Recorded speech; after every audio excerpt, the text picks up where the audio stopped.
Introduction. What if the line between God and man was never meant to be clear? Picture the vast pyramids of Giza, their jagged silhouettes cutting into the scorching desert sky. The air hangs heavy with the scent of myrrh and burning incense, voices echoing ancient hymns to gods who once walked these sands, or so they claimed.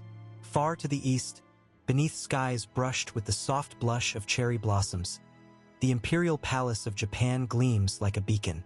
Here, the emperor is no mere mortal. He is the living breath of the sun goddess herself. And across the bustling streets of Rome, marble statues gleam beneath a fierce Mediterranean sun, emperors striding boldly through marble forums, wielding power that seemed divine, yet tinged with ruthless human ambition. What does it mean to claim the mantle of godhood?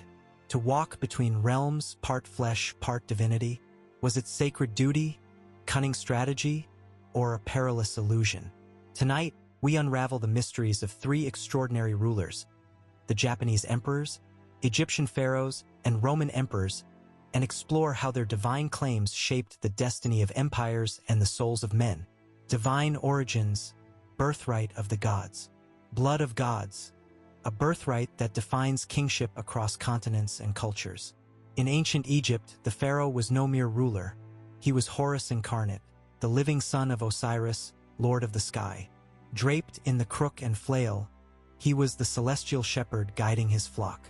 His lineage wasn't simply royal, it was forged in the heavens. Across the seas, Japan's emperor traced his roots to Amaterasu, the radiant sun goddess who sent her grandson to walk Earth. This was no metaphor. The emperor's very soul was a conduit to the kami, the unseen spirits animating nature itself. Rome, however, wrestled differently with divinity.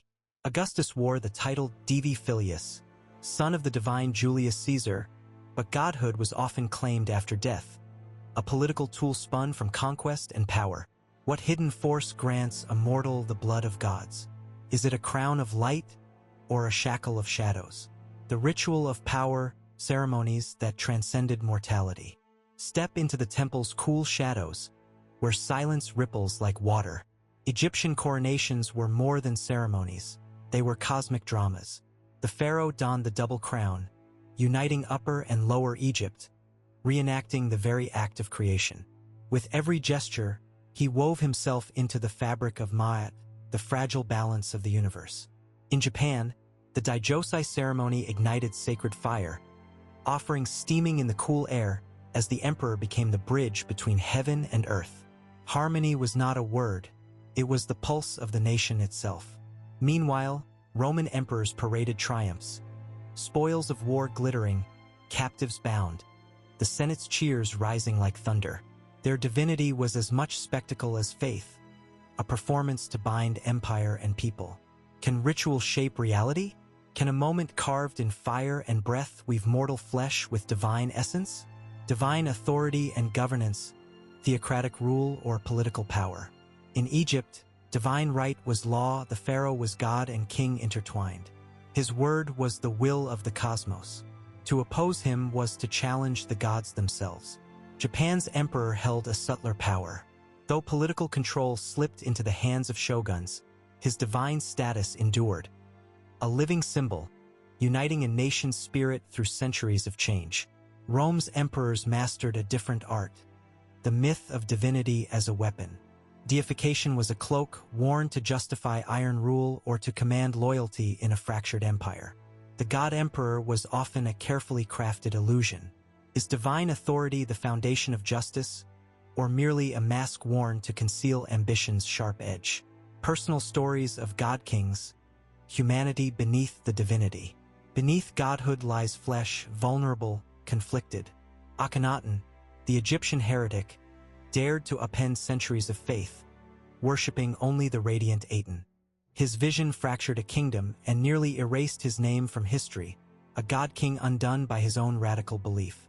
Emperor Hirohito, once hailed as divine, faced the world's darkest war. His renunciation of godhood marked a seismic shift, from sacred monarch to mortal man, carrying the weight of history and defeat. Caligula, the Roman emperor, spiraled into madness, revealing the fragile boundary between power and ruin, god and monster. What happens when the mask of divinity slips? When the God in man breaks? Divine symbols and iconography visualizing godhood. The uraeus serpent, coiled and ready, crowned the brow of the pharaoh, a fiery guardian between mortal and divine. Scarabs crawled in stone, symbols of rebirth and eternity guarding tombs beneath endless sands. Japan's emperor held the sacred mirror, sword, and jewel, artifacts blessed by Amaterasu herself, each a symbol of wisdom, valor, and grace. A trinity that wove the divine into the very fabric of rulership. In Rome, colossal statues towered over forums, faces wreathed with halos, coins stamped with titles proclaiming eternal power. These images shaped belief, carving gods in marble and metal. How does a symbol become a god? Can a crafted image hold the weight of a divine soul? Decline and transformation, the fall of divine kingship. The sun sets on divine kingship. Egypt's pharaohs faded beneath foreign sands and shifting priesthoods. Cleopatra's desperate embrace of godhood could not halt history's tide, her legend swallowed by time. Japan's emperor survived upheaval by transformation, surrendering political power but preserving sacred essence, becoming a cultural heartbeat amid change.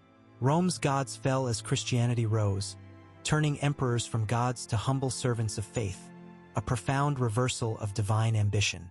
When the gods fall, what remains? Is legacy the only bridge across the void? Legacy of divinity, gods among men today. The echo of divine kings still resounds. Japan's emperor stands as a living symbol, a thread stitching ancient spirit to modern life. The pyramids rise, eternal monuments to a civilization that once bound heaven and earth. Rome's imperial cults gave way to new beliefs, but the idea of rulers touched by the divine still shapes our myths, politics, and dreams. Are we, even now, captivated by gods among men? Does the hunger for divine authority still shape the course of humanity? Conclusion: divinity was never just a crown or a word. It was a mirror reflecting the deepest human desires and fears. In stone and story, in ritual and rule, these god-kings shaped worlds and destinies, but beneath their shining thrones beat hearts as fragile as our own. They sought to transcend mortality, to bind earth and sky with a single reign, and in their striving, they reveal us all. What does it truly mean to be divine? Perhaps the answer lies not in gods or men, but in the space between, where myth and history intertwine, forever whispering through time.